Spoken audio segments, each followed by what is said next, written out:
हमें कुछ ठोस काम करने चाहिए। आप लोग रोटी खाते हैं, अपने परिवार में सब चीजें करते हैं, क्या आप इस बात को नकार दें कि यहाँ कास्ट एट्रोसिटी बढ़ रही है? जो लोग यहाँ बैठे हैं, क्या आप नकार सकते हैं इस बात को? आपका इसके खिलाफ स्टैंड क्या है? अगर आप यूनाइट नहीं होंगे और आप हर इशूज पे मैं समझता हूँ ना, एक उंगली का नखून कटा है और आप चुप हो जाते हैं कि नखून कटा है, ये गलत है। जब नखून कटा है तभी आपको लड़ना पड़ेगा उसके लिए, जिसने काटा है या कटा है उसका इलाज आपको करना पड़ेगा। अगर आप ये सोचते नखून कटा और गला कटने का इंतजार कर रहे हैं तो आप गलती तो कर रहे हैं ना। आप उसको ये एहसास करा रहे हैं कि नखून कटने पे कुछ नहीं कर रहे हैं तो गला कटने पे क्या करेंगे? मैं बहुत संवैधानिक व्यक्ति हूँ, संविधान को मानने वाला, लेकिन मैं आपके मुंह पे कह रहा हूँ कि मैं बहुत कमजोर नहीं हूँ, क्योंकि भारतीय संविधान ने मुझे ताकत दी और मेरे जूते में बहुत दम है। मैं साफ तौर पे बता रहा हूँ, मेरी स्ट्रेंथ ना आप लोगों से है। नेता नहीं हूँ मैं, कोई विधायक एमपी नहीं, लेकिन मेरी स्ट्रेंथ आप लोगों से है। और हम लोग जिस दिन यूनाइट हो जाएंगे ना, मैं आज शर्त लगा सकता हूँ, एट्रोसिटी तो बहुत दूर की तरफ, आपकी तरफ आंख नहीं उठाएगा कोई। लेकिन क्या 71 साल के लोकतंत्र में आज भी हम रोटी कपड़ा मकान और यही लड़ाई लड़ते रहेंगे? ये एक षड्यंत्र है जो मेरी समझ में आता है। उनको लगता है कि इनको इसी में उलझा के रखो, जिससे कि ये तरक्की की तरफ ना कर आगे बढ़ पाए, जिससे कि और किसी विषय में सोच ना पाए। सोचो, एक गरीब जिसके पेट में रोटी नहीं, वो पहले स्वाभिमान सम्मान की लड़ाई लड़ेगा या रोटी की लड़ाई? एक गरीब जिसके सर पे छत नहीं है, सर्दी आ गई है, बारिश आ गई है, तो वो रोटी की छत की लड़ाई लड़ेगा या स्वाभिमान सम्मान की? एक व्यक्ति जिसके तन पे कपड़ा नहीं है, वो स्वाभिमान सम्मान की लड़ाई लड़ेगा या अपने तन को सुरक्षित करने की? मैं समझ पा रहा हूं कि उन लोगों ने जानबूझ के षड्यंत्र खड़ा किया है कि जिससे कि हमारा आर्थिक सशक्तिकरण ना हो पाए, क्योंकि जिस पैसे वाले की भी ना एक क्लास है, वो किसी जाति का हो। शेड्यूल कास्ट के लोग तो अपनी हैसियत भूल जाते हैं पैसे वाले होने के बाद, अधिकारी कर्मचारी बनने के बाद। उनको लगता है वो बदल गए, जबकि ये सच नहीं है। यहाँ तो आप राष्ट्रपति हो जाते हैं तो भी आप वही रहते हैं, तब भी आपको वही राइट्स रहते हैं, तब भी आपको छूने के बाद आपको उस तरह की चीजों से भुगतना पड़ता है। मैं समझता हूँ और मेरा अनुभव है पूरे देश में काम करने और स्टडी करने से कि हमें इस लड़ाई को लड़ने और इस चीजों को रोकने के लिए ताकतवर स्टैंड लेने पड़ेंगे। यानी कि कहीं छोटी सी घटना होगी ना, तो हम अपना काम और सब चीजें छोड़ के लड़ेंगे। जब तक ये एटीट्यूड हमारे लोगों के अंदर नहीं आएगा कि भूखा आदमी रह सकता है लेकिन अपमानित होकर नहीं रह सकता, तब तक काम चलेगा ही नहीं। आपको ये एटीट्यूड अपने अंदर लाना पड़ेगा। स्वाभिमान की एक वैल्यू होती है, कीमत होती है, चुकानी पड़ती है। जब तक आप वो नहीं चुकाना चाहेंगे ना, आज यहाँ जो लोग बैठे हैं उनमें 90% लोग यंग है। कितने लोग सरकारी कर्मचारी हैं तुम में से?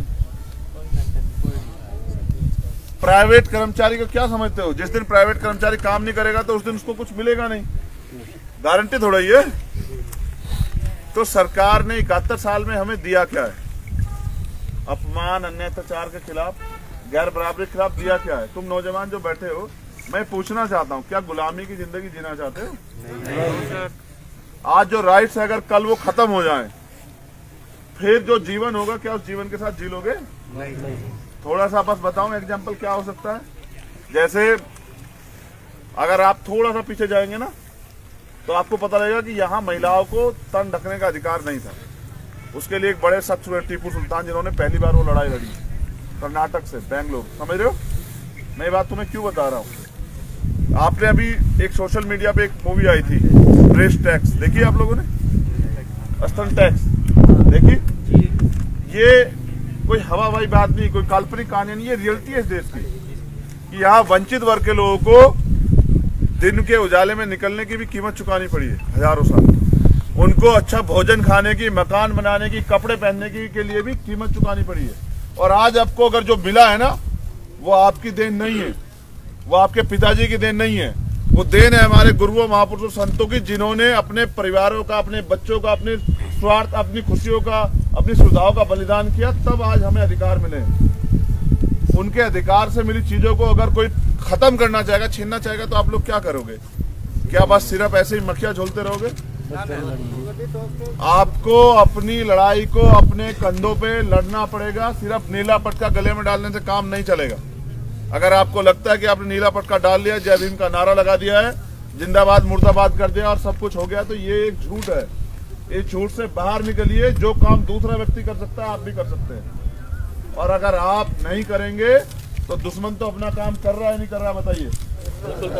वो चाहते हैं भारतीय संविधान जो तंत्र है, वे ऑफ लाइफ, जो हर व्यक्ति को बराबरी का अधिकार देता है, उसको डिस्ट्रॉयड कर दिया जाए। उन्होंने कहा भी है, वो लोग कर भी रहे हैं। आप बचाने के लिए क्या कर रहे हो सर? आप तो जो अधिकार है उनको नहीं बचा पा रहे। रिजर्वेशन है, प्रमोशन रिजर्वेशन राइट्स है, सुप्रीम कोर्ट का ऑर्डर है कि प्रमोशन में रिजर्वेशन मिलना चाहिए। 16(4)A में प्रावधान है। आपको इक्वलिटी का राइट्स है, क्यों नहीं मिल रहा है? आपको न्याय का राइट्स है, कॉन्स्टिट्यूशन देता है। कॉन्स्टिट्यूशन देता है न्याय, जन्मसिद्ध अधिकार है हर व्यक्ति का, क्यों नहीं मिल रहा है? उसके लिए आंदोलन क्यों करने पड़ रहे हैं? यहाँ के हम लोग चिल्ला रहे हैं, हम लोग वहां चल के क्यों, आप लोग यहाँ क्यों इकट्ठा है? क्या हम लोगों पे काम नहीं है? क्या आपके परिवार नहीं है? क्या आप पे रोजगार, तमाम तरह चीजों के अवसर नहीं है? आप लोग, हम लोग क्यों इकट्ठा हुए हैं यहाँ सैकड़ों की संख्या में? क्योंकि हमें पता है कि यहाँ लोकतंत्र का दुरुपयोग करके हत्या करने वाले को बचा दिया जा रहा है और जो पीड़ित है उसको सताया जा रहा है, उसको और तोड़ा जा रहा है कि वो डर जाए, चुप होकर बैठ जाए। आज वो परिवार लड़ना चाहता, मैं आपसे सिर्फ ये पूछ रहा हूँ कि आप उनका साथ देंगे? अगर आप नहीं देंगे तो कल ये अन्याय बढ़ेगा, 101% बढ़ेगा। क्योंकि जो इस प्रक्रिया को आगे बढ़ा रहा है ना, उसके मन में क्या बात आएगी कि इनको मारो पीटो कुछ भी करो, ये बोलने वाले नहीं, बोलने वाले समझ रहे हो? तुम शोर भी मचाओगे ना, आप सोशल मीडिया है, तुम शोर मचाओगे, पूरी दुनिया को पता लगेगा। और तुम्हें कोई चिट्ठी देने आया था कि 2 अप्रैल के आंदोलन के लिए? हाँ सर। पूरे देश में 2 अप्रैल का आंदोलन कैसे हुआ? क्या कोई अखबार से, टीवी से कोई विज्ञापन कुछ चल रहा था क्या? ये आपके अंदर जो सदियों से जो गुस्सा पनप रहा था, जो आप चाहते हैं कि अपने अधिकारों की रक्षा हो, उसकी एक ताकत थी जो देखी, और उसके आगे ये सरकार झुकी। किसानों के सामने झुकी 1 साल में, आपके सामने झुकी 1 दिन में। लेकिन बलिदान देने पड़ते हैं, लड़ाई लड़नी पड़ती है। घर बैठ के काम नहीं चलेगा सर। मैं आपसे भी कह रहा हूँ, आज आप बहुसंख्यक रूप से इकट्ठे हुए हैं, जितने लोग यहाँ इकट्ठे हुए ना, इससे आधे लोग भी ईमानदार से काम करना शुरू कर दें तो ये एट्रोसिटी जड़ से खत्म हो जाएगी। और सिर्फ एट्रोसिटी खत्म नहीं होगी, आपके आगे बढ़ने के रास्ते खुलेंगे। क्योंकि यहाँ लोकतंत्र है, इस लोकतंत्र में हमारी हिस्सेदारी होनी चाहिए। तो आप जितने लोग हैं, मैं यहाँ की टीम का, जो लोग साथी यहाँ पहुंचे उनका धन्यवाद करता हूँ। वो खाना खा लें, हम लोग चलेंगे वहाँ, हम उनसे बात करेंगे। मगर मैं फिर कह रहा हूँ, ये हाथ ऐसे करना बंद करो सर। जय भीम। मांगने वाला भिखारी होता है, देने वाला। आप आपको 71 साल में आपका हाथ ऐसे क्यों है सर? ये खड़ा है, ये समझ रहे हैं?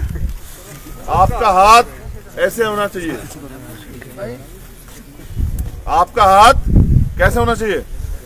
उठा के देखो कैसा लगता है, जरा एक बार ऐसे करके। आदत नहीं पड़ी ना अभी आप लोगों को। देखो थोड़ी देर रख नहीं पाओगे, देखो चेक करके देखो। ये एक नेचर है। रूलिंग क्लास हवा में नहीं बनता है, उसके लिए संघर्ष करना पड़ता है, कुर्बानी देनी पड़ती है, त्याग करना पड़ता है, लड़ना पड़ता है। आप ऐसे करके देखो कितनी देर रख सकते हो।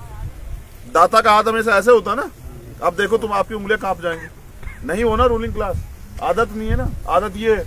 और ऐसे करके देखो, अगर 10 मिनट भी उंगलियां कांप जाए तुम्हारी, चेक करके देखो ना अपने मनोबल को, कहाँ हो तुम्हारा कॉन्फिडेंस लेवल क्या है, तुम्हारी सोचने क्या कि वो कल्पना क्या है कि तुम कितना सोच सकते हो, तुम क्या सोच सकते हो कि ज्यादा क्या मिले, रोटी कपड़ा मकान नौकरी, बस यही सोच सकते ना। इससे लड़ाई नहीं खत्म हो रही है, क्योंकि जिस विचारधारा को आप जिंदा रखना चाहते हैं, आगे बढ़ाना चाहते हैं, उसका पालन पोषण आपको करना पड़ेगा। क्या कोई और चाहता है बाबा साहब अम्बेडकर के सपनों का भारत बने? बताओ, चाहता है कोई? जो लोग चाहते हैं वो नहीं करेंगे तो कौन करेगा? देखो तो सही, रख पाए हो? नहीं बनी आदत। अभी तो आदत लड़ने की नहीं बनी, अभी तो अपने कॉन्फिडेंस, अपनी ताकत को समझा पकड़ ही नहीं पाए हो यार। युवा को पता है क्या कहते हैं ना, युवा का विलोम होता है वायु, और ये वायु चलती है ना, किसी से नहीं रुकती। रुक रही है क्या? हम यहाँ तुम लोग घेरे भी खड़े, रुक रही है क्या? आ रही है ना, रास्ते बना रही है ना। जैसे नदियों की धारा को बाउंड किया जा सकता है लेकिन लंबे समय रोका, ऐसे वायु को नहीं रोका जा सकता है। और युवा वायु होती है, अगर वो तय करे। 23 साल के थे शहीद आजम भगत सिंह, जब हंसते हंसते इस देश की आजादी के लिए अपने प्राणों का बलिदान दिया। 19 साल के थे सरदार करतार सिंह सराभा, जब उन्होंने इस देश के लिए अपने प्राणों का बलिदान दिया। और ऐसा देश थोड़ा ही मांगा था कि 71 साल बाद भी, 75 साल बाद भी यही गैर बराबरी चलती रहेगी, इंसान इंसान ही नहीं बन पाएगा। इसलिए अगर आपको अपने स्वाभिमान सम्मान की रक्षा करनी है तो सर आपको लड़ना पड़ेगा। जितने लोग यहाँ है ना, मैं नहीं जानता वो मुझे मेरे बारे में क्या सोचते हैं, मैं क्या हूँ, फर्क नहीं पड़ता। मेरे जैसे हजारों लोग आएंगे चले जाएंगे, जब तक आप अपने मन से तय नहीं करते ना कि हमें करके दिखाना, तब तक कुछ होता ही नहीं है। अगर आपके अंदर ये बात नहीं आई कि करना है, तब तक कुछ बनेगा ही नहीं सर। मैं कहता रहा हूं, मैं चिल्लाता रहा हूं, ऐसे तो बहुत सारे लोग चिल्ला के चले गए। मेरे जैसे लोग कब तक जिंदा रह सकते हैं बताओ? कोई एक दिन की गारंटी नहीं देती। यहाँ से जाते हैं मेरी गाड़ी को कुछ एक्सीडेंट हो जाएगा, कोई नुकसान पहुंचाता है, कोई गारंटी दे सकता है? हम में से नहीं दे सकता है। हमें नहीं पता है फ्यूचर, लेकिन हम फ्यूचर बना सकते हैं। उसके लिए हमें अपनी लाइन तय करनी पड़ेगी। इसलिए कह रहा हूँ आपको हर घर से ये बात, ये आवाज और ये लड़ाई की बात जो है ना, आपको आगे बढ़ानी पड़ेगी और आपको अपने अंदर पैदा करना पड़ेगा अपना स्वाभिमान। यहाँ अगर नहीं होगा कॉन्स्टिट्यूशन तो ये कपड़े नहीं होंगे सर। जितने लोग यहाँ बैठे हैं ना, सर पे टोपी लगा के, नहीं होगी, समझ रहे हैं? ये आजादी नहीं होगी। बस ये आजादी और सब चीज छोड़ दो, क्या नहीं होता क्या नहीं, ये आजादी नहीं होगी। तो फिर अगर आपको कोई रूल करेगा तो फिर पशु में आपने फर्क क्या है? तो आप नौजवानों से मेरा निवेदन है, मैं पुराने लोगों को ज्यादा एनर्जी खर्च नहीं करता, क्योंकि वो बेचारे एक एज को करके आ चुके हैं अपना काम जो उनको करना था। मैं तुम नौजवानों से पूछ रहा हूँ, गुलामी एक नेचर है जिसके ब्लड में आई जाती है। इस ब्लड को निकाल दो, समझ रहे? निकाल दो। जो गुलामी वाला ब्लड आपके अंदर है उसको निकाल दो, उसकी जरूरत नहीं। गुलाम गुलाम होता है, उसका एक ही धर्म है जो मालिक का वो करना।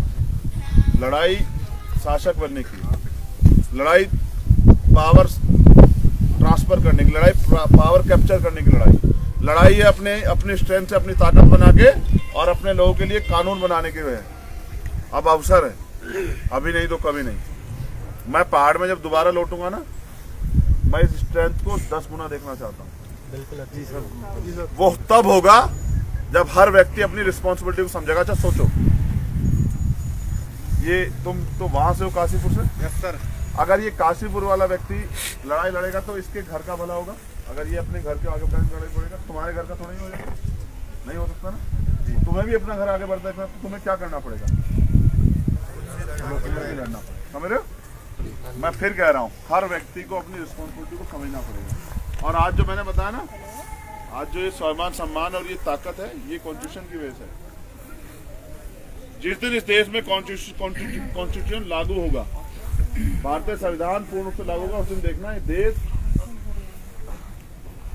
बहुत मजबूत, बहुत ताकतवर देश बन जाएगा। तब बनेगा अखंड भारत। इसको अखंड भारत का नारा जो देते हैं ना सरकार के लोग, झूठे हैं। जहां जो देश अंदर से जाते धर्मों में इतना टूटा हो, कहां का अखंड भारत? जहां इंसान, पशु को सम्मान दिया जाए, पशु के पैर छुए जाएं, उसके पेशाब को, उसके मूत्र को पी लिया जाए, और इंसान को, जो जिसके पास ज्ञान है, जो अपनी ताकत को जानता है और जो स्वच्छता भी रख सकता है, उसको उसके छूने से यहाँ अपमान और सम्मान और ये सब चीजें मानी जाए, तो आप समझते हैं लोग की थिंक ऑफ लेवल क्या है।